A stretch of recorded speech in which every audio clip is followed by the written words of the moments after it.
Hello everyone, कोई the Hindi academy channel पर आपका स्वागत है। मैं आपके लिए मोस्ट इंपॉर्टेंट क्वेश्चन लेके आई हूँ। प्लीज़ दोस्तों, आप मेरे चैनल को सब्सक्राइब कीजिए, वीडियो को लाइक कीजिए, दोस्तों के साथ शेयर कीजिए। ये क्वेश्चन सभी क्वेश्चन जो है किसी न किसी पेपर में ज़रूर आए हुए हैं। सभी क्वेश्चन आपके लिए रचनाओं से संबंधित है ये क्वेश्चन, और ये क्वेश्चन जो है मोस्ट इम्पोर्टेंट है। आपने इनको अच्छे से ध्यान से सुनना है, ध्यान से इनको अच्छे से नोट करना है। और जो है आप चैनल से जुड़ने के लिए चैनल को सब्सक्राइब कीजिए। डेली मैं आपके लिए ऐसे ही जो है मोस्ट इम्पोर्टेंट क्वेश्चन लेके आती हूँ। तो क्वेश्चन स्टार्ट करते हैं। एक बूंद सहसा उछली के रचनाकार कौन है? एक बूंद सहसा उछली जो है किसने लिखी है? मोस्ट इम्पोर्टेंट रचना है। पहला ही क्वेश्चन जो है पेपर में आया हुआ क्वेश्चन है, बार बार ये क्वेश्चन पूछा जाता है। अमृत राय है, विष्णु प्रभाकर है, मोहन राकेश है, या डी अग्गी है? तो एक बूंद सहसा उछली जो है ये रचना जो है पहले क्वेश्चन का आंसर जो है डी होगा। अग्गे ने लिखी है ये एक बूंद सहसा उछली। एक बूंद सहसा उछली जो आप अच्छे से याद रखोगे, इसको अग्गे जी ने लिखा है, इसको जो है एक बूंद सहसा उछली को। अगला क्वेश्चन देखते हैं। कालिदास की निरंकुशता के लेखक कौन है? ए आचार्य हजारी प्रसाद द्विवेदी, कालिदास की निरंकुशता। बी आचार्य महावीर प्रसाद द्विवेदी, सी डॉक्टर वासुदेव शरण अग्रवाल, डी भारतेंदु हरिश्चंद्र। तो कालिदास की निरंकुशता के लेखक कौन है? ये रचना मोस्ट इम्पोर्टेंट है। कालिदास की निरंकुशता जो है अति महत्वपूर्ण है। किसने लिखी है? ये राइटर का नाम बताना है, कौन है इसके लेखक? ए, बी, सी या डी? तो बी होगा। आचार्य महावीर प्रसाद द्विवेदी ने जो है कालिदास की निरंकुशता को लिखा है। आचार्य महावीर प्रसाद द्विवेदी ने। आप जो है इसको अच्छे से नोट करोगे। अगला क्वेश्चन है। आषाढ़ का एक दिन नाटक के रचनाकार हैं।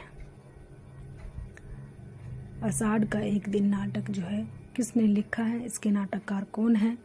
मोहन राकेश, बी रामचंद्र शुक्ल, जयशंकर प्रसाद, या रामवृक्ष बेनीपुरी? आषाढ़ का एक दिन जो है नाटक जो है किसने लिखा है?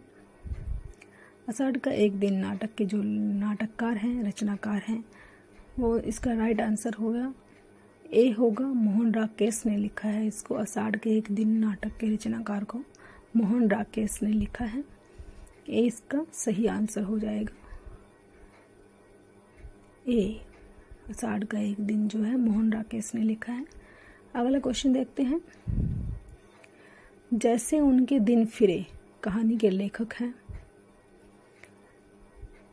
जैसे उनके दिन फिरे कहानी जो है किसने लिखी है? अच्छा क्वेश्चन है। मोहन राकेश, महादेव वर्मा, हरिशंकर परसाई, रामवृक्ष बेनीपुरी? जैसे उनके दिन फिरे जो ये कहानी जो है किस लेखक ने लिखी है? तो सी होगा। हरिशंकर परसाई की है ये कहानी। जैसे उनके दिन फिरे हरिशंकर परसाई ने लिखा है इस कहानी को। ये आप अच्छे से याद रखोगे। हरिशंकर परसाई ने लिखा है जैसे उनके दिन फिरे। अगला क्वेश्चन देखते हैं। बाजे पाइलिया के घुंघरू के रचनाकार कौन है? बाजे पाइलिया के घुंघरू मोस्ट इम्पोर्टेंट है। ये पेपर में बार बार पूछा जाता है। ये रचना जो है किस रचनाकार की है? आपने इसको अच्छे से याद रखना है। बाजे पाइलिया के घुंघरू कन्हैयालाल मिश्र प्रभाकर, रामवृक्ष बेनीपुरी, मैथिली शरण गुप्त, जैनेन्द्र कुमार? तो बाजे पाइलिया के घुंघरू जो है इसका राइट आंसर होगा। ए होगा। कन्हैयालाल मिश्र प्रभाकर जी ने जो है बाजे पाइलिया के घुंघरू लिखा है। कन्हैयालाल मिश्र प्रभाकर जी ने। बाजे पाइलिया के घुंघरू मोस्ट इम्पोर्टेंट रचना, पेपर में बार बार आती है। इसको आपने अच्छे से बार बार इसको याद रखना है। बाजे पाइलिया के घुंघरू किसकी है? कन्हैयालाल मिश्र प्रभाकर की है। बाजे पाइलिया के घुंघरू मोस्ट इम्पोर्टेंट रचना, किसी न किसी पेपर में जरूर आती है ये। क्वेश्चन अगला देखते हैं। निराला की साहित्य साधना के लेखक हैं।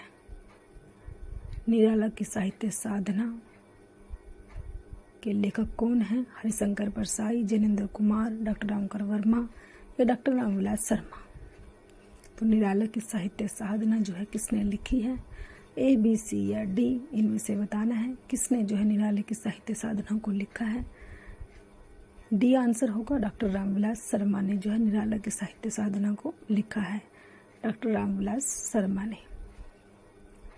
आप इनको अच्छे से जो है याद रखोगे कि डॉक्टर रामविलास शर्मा ने जो है नराला की साहित्य साधना लिखा है। अगला क्वेश्चन देखते हैं।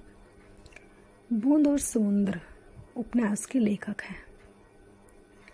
ए अमृतलाल नागर, मोस्ट इम्पोर्टेंट क्वेश्चन, बूंद और समुद्र, ये भी पेपर में आया हुआ क्वेश्चन है और ये आ भी सकता है, इसलिए मोस्ट इम्पोर्टेंट है आप लोगों के लिए। आप इसको अच्छे से याद रखोगे। बूंद और समुद्र, अमृतलाल नागर, कन्हैयालाल मिश्र प्रभाकर, लालू लाल, जैनेंद्र कुमार। बूंद और समुद्र जो उपन्यास है, एक विधा भी पूछी जाती है कई बार, बूंद और समुद्र क्या है, उपन्यास है, तो ए होगा, अमृतलाल नागर ने लिखा है इसको। इसका बूंद और समुद्र का राइट आंसर जो है वो अमृतलाल नागर है। अमृतलाल नागर ने जो है बूंद और समुद्र लिखा है। अगला क्वेश्चन देखते हैं। चिता के फूल के रचनाकार कौन है? चिता के फूल, रामवृक्ष बेनीपुरी, भक्तिचरण वर्मा, डॉक्टर संपूर्णानंद, रामचंद्र शुक्ल। तो चिता के फूल जो है किस रचनाकार ने जो है इसको लिखा है, ये क्वेश्चन पूछा गया है हमसे। चिता के फूल जो है तो ए होगा, रामवृक्ष बेनीपुरी ने जो है चिता के फूल लिखे हैं, रामवृक्ष बेनीपुरी ने। तो इसका राइट आंसर क्या होगा? ए होगा, रामवृक्ष बेनीपुरी जो है। अगला क्वेश्चन देखते हैं। चित्रलेखा, चित्रलेखा उपन्यास के रचनाकार हैं रामवृक्ष बेनीपुरी, बी भक्तिचरण वर्मा, सी डॉक्टर संपूर्णानंद, डी रामचंद्र शुक्ल। तो चित्रलेखा मोस्ट इम्पोर्टेंट रचना है। चित्रलेखा जो है बार बार पेपर में आती है, ये भी चित्रलेखा जो है बी आंसर होगा, भक्तिचरण वर्मा ने लिखा है इसको। चित्रलेखा उपन्यास को भक्तिचरण वर्मा ने लिखा है। तो चित्रलेखा क्या है? एक उपन्यास है, ये विधा भी याद रखोगे। चित्रलेखा एक उपन्यास है और भक्तिचरण वर्मा ने इसको लिखा है। अगला क्वेश्चन देखते हैं। वंदे वाणी विनायकों के लेखक कौन हैं? ए रामवृक्ष बेनीपुरी, वंदे वाणी विनायकों, ए रामवृक्ष बेनीपुरी, बी मोहन राकेश अग्गे, Ramdhari Singh Dinkar. A B C या डी इनमें से बताना है। वंदे वाणी विनायकों को जो है के लेखक कौन है? वंदे वाणी विनायकों महत्वपूर्ण क्वेश्चन है। ए होगा, रामवृक्ष बेनीपुरी ने वंदे वाणी विनायकों लिखा है। रामवृक्ष बेनीपुरी जो है इस रचना के लेखक हैं।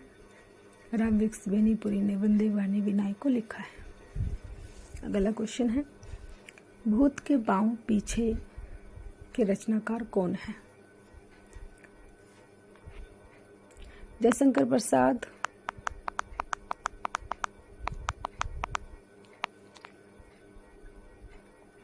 B C D. भूत के पांव पीछे रचनाकार कौन है? भूत के पांव पीछे रचना जो है किस रचनाकार ने लिखी है? तो बी होगा, हरिशंकर परसाई। हरिशंकर परसाई ने जो है भूत के पांव पीछे रचना लिखी है। भूत के पांव पीछे जो है किसकी है? हरिशंकर परसाई की है। आप इसको अच्छे से याद रखोगे। महत्वपूर्ण रचना है, पेपर में बार बार आती है। भूत के पांव पीछे हरिशंकर परसाई की है। अगला क्वेश्चन देखते हैं। यात्रा के पन्ने, यात्रा वृत्त के लेखक कौन है? यात्रा के पन्ने क्या पूछा गया हमसे? यात्रा के पन्ने पूछा है। जयशंकर प्रसाद ने लिखा है, राहुल संस्कृताई ने लिखा है, महादेवी वर्मा ने लिखा है या राय कृष्ण दास ने लिखा है? तो बताना है। यात्रा के पन्ने जो है, यात्रा के पन्ने यात्रा वृत्त, ये विधा भी पूछी जाती है, ये भी ध्यान रखोगे आप। यात्रा के पन्ने एक विधा है, तो राहुल संस्कृतायन ने लिखा है इसको। यात्रा वृत्त राहुल संस्कृतायन ने लिखा। यात्रा के पन्ने जो है राहुल संस्कृतायन की रचना है, यात्रा के पन्ने। अगला क्वेश्चन देखते हैं। अशोक के फूल निबंध के लेखक हैं। हजारी प्रसाद द्विवेदी। अशोक के फूल जो है किसने लिखा है? हजारी प्रसाद द्विवेदी, महावीर प्रसाद द्विवेदी, रामधारी सिंह दिनकर, रामवृक्ष बेनीपुरी। अशोक के फूल जो है, अशोक के फूल जो है किसने लिखा है? कौन इसका लेखक है? ए बी सी या डी इनमें से बताना है। अशोक के फूल जो है ए होगा, हजारी प्रसाद द्विवेदी जी ने लिखा है। यह एक निबंध है, ये भी याद रखोगे आप। अशोक के फूल एक निबंध है और हजारी प्रसाद द्विवेदी जी ने लिखा है। किसने लिखा है? हजारी प्रसाद द्विवेदी जी ने लिखा है। अगला क्वेश्चन देखते हैं। आखिरी चट्टान रचना के रचनाकार हैं। आखिरी चट्टान जो है किसकी है? मोहन राकेश, भारतेंदु हरिश्चंद्र, जयशंकर प्रसाद या विष्णु प्रभाकर। तो आखिरी चट्टान रचना जो है किसने लिखी है? महत्वपूर्ण रचना है आखिरी चट्टान, तो मोहन राकेश की है। मोहन राकेश ने जो आखिरी चट्टान रचना को लिखा है, मोहन राकेश की है ये आखिरी चट्टान। ऐसे ही मोस्ट इम्पोर्टेंट रचनाएं पेपर में आती हैं। आपने जो है अच्छे से वीडियो को अंत तक देखना है। अगला क्वेश्चन देखते हैं। 11 वर्ष का समय रचनाकार कौन है? 11 वर्ष का समय जो है किसने लिखा है? 11 वर्ष के समय को इसके रचनाकार कौन है? रामचंद्र शुक्ल, रामवृक्ष बेनीपुरी, भगवती चरण वर्मा, राहुल संस्कृतायन। 11 वर्ष का समय एक कहानी है, ये भी आप याद रखोगे। 11 वर्ष का समय जो है एक कहानी है, ये इसकी विधा जो है एक कहानी है। किसने लिखा है? इसके रचनाकार कौन है? ए होगा रामचंद्र शुक्ल है, बी, सी और डी इसका आंसर नहीं है, लेकिन ए इसका आंसर है। रामचंद्र शुक्ल ने जो है 11 वर्ष का समय लिखा है। यह एक कहानी है, रामचंद्र शुक्ल जी के द्वारा लिखी गई एक कहानी है। यह आप ध्यान रखोगे, इसको अच्छे से याद रखोगे। 11 वर्ष का समय जो है रामचंद्र शुक्ल के द्वारा जो है लिखी गई कहानी है। महत्वपूर्ण क्वेश्चन है, पेपर में पूछा जाता है बार बार।